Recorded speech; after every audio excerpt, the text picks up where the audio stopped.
Interested? Anybody come over here? Anybody? Nobody wants to. That's all right. All right. I discovered something roughly 2 years ago, and I don't know if somebody turned it on to me or I just fell into it or whatever. But anyway, the stuff is great. It's lead-free wire. And found out yesterday, I went over and talked to the people, it's a fly tying store, fisherman's supplies, right? And they use this wire for tying flies, all right? The stuff is terrific because the nice thing about it is whatever application you use it for, it just goes where you want it to go. Starts out at 10 thousandths is the smallest diameter, 35 thousandths is the largest diameter. I've used it for heater hoses, radiator hoses. I use the 15,000 or 20,000 for spark plug wires.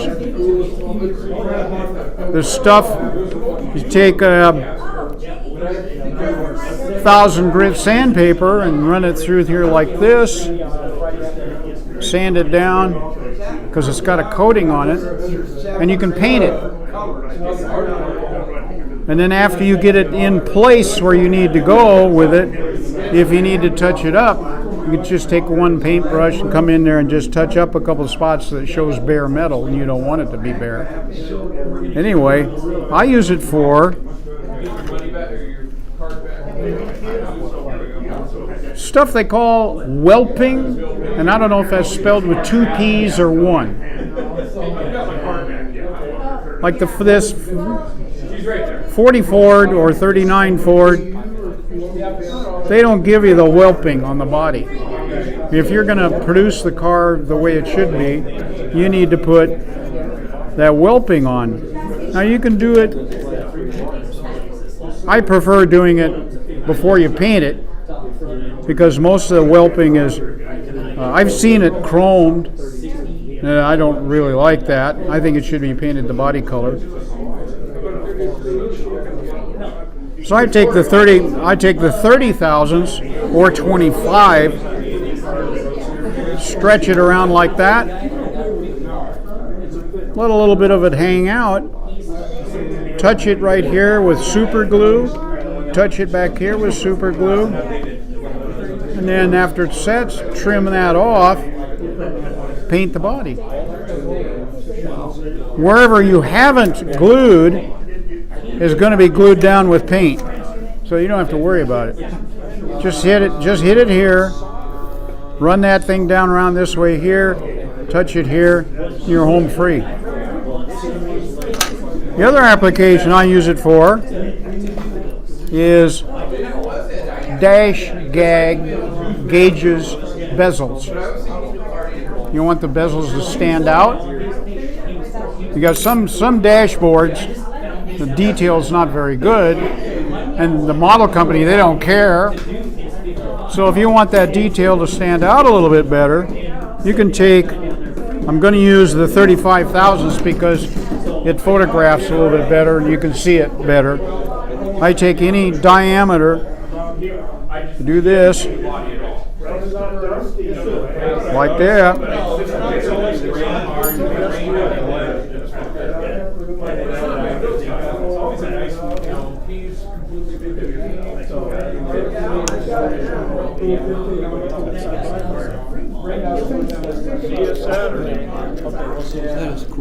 And then you come back here like this, and you cut that right there where it crosses.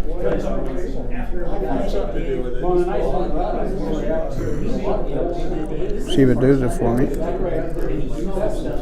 Anyway, the blade's dull. You cut it right there, and it's pretty much dead round, whatever you wrapped it around. You either use something this size or something smaller. You pick it up with your pair of tweezers, put a little, 2 little spots. You don't have to put glue all the way around it. It's not going anywhere.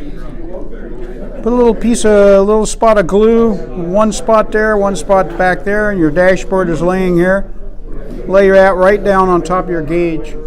Now you got a nice detailed bezel. Now, after it sets up, come back and hit that surface with 1000 grit, and it polishes that right down to where it looks like it's chrome. The stuff is just so cool. I keep running into different applications. Say you want to change the chrome trim on the car. You just run this stuff. Say you want to run chrome trim down the side of this thing. Just, do this.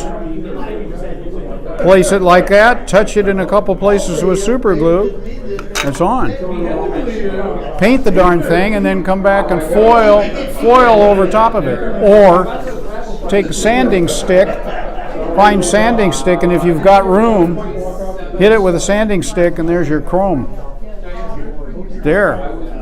I've made. I want to do a round taillight housing. Same thing. Do this. Put it back here like so. Wait for it to set up. Take your body filler. Run a little body filler on the outside edges of that. Do that, a little bit of sanding of that. Hit it with paint, and you've got a nice shaped taillight housing. I use it for a lot of stuff. Spark plug wires, ignition wiring. I use it for the gas fuel lines. I use it for brake lines. It's great for brake lines. Now, here's the other application that I like. This size right here. I don't like the looks of the post that they put up underneath some of the cars. So I said, you know what? This thing would look real good with springs on that post. So do this. As many turns as you need.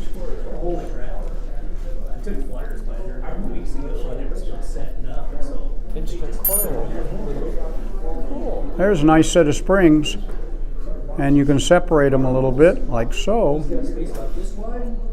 Slip it over top that post. Now you got a little bit better detail. You haven't got just that stupid chunk of plastic there. You've got something around it that makes it look like there's springs there. So, and I keep finding, every time I build a model, I find different applications. Might be a little difficult to see in here. The whelping is done on this 39, plus the little bumper guards that are behind the horns, the bumper horns. You know, most of these cars have these chunk of rubber that's right there that keeps those bumper guards from going up and down like this when you're driving it, so it doesn't chip the paint. So you can reproduce those with this stuff right here. Works great. And anything else around, I've done window frames with this stuff.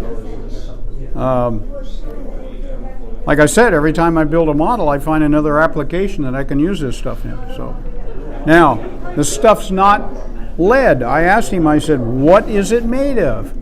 It's lead free, but what is it made of? He says, tin. It's made of tin. I said, well, I would have never thought. I would have never thought it was made of tin. And it's fun stuff. Anyway, that's my building. That's my, cost. These run about $4 a roll, something like that. And there's a lot of material on there. So if you say, oh, I'll go buy 2 rolls, there's $9 maybe. But the stuff is going to last you a long time. I use the 15,000s for spark plug wires on 25th scale cars, and I use the 20,000s for spark plug wires on 24th scale cars. I wish there was one in between the 15 and 20. I'd use about a 17 would be nice, but the 35,000s is the big diameter as they make. They don't make anything any bigger, unfortunately, because I was looking for radiator hoses. But here's what you do for a radiator hose. You take the 35,000s, you want a ribbed radiator hose, and you wrap it with the 15,000s. There's your rip, and you can shoot it with chrome paint or leave it all black. There's your ribbed radiator hose, and you can bend it, shape it, and push it wherever it needs to go. It works great. Anyway, wow. There's my tip of the week. That's a good one. Thank you. You're welcome. Like I said, these guys are real friendly, and they've already got other, I don't know, members of this club or members of somebody else or somebody else coming in and picking up this stuff and using it on their model cars. He says, "Oh yeah, we've had other people come in and get that stuff for their models." I said, "It's terrific." So, anyway, build on. Thank you, Ron. You're welcome.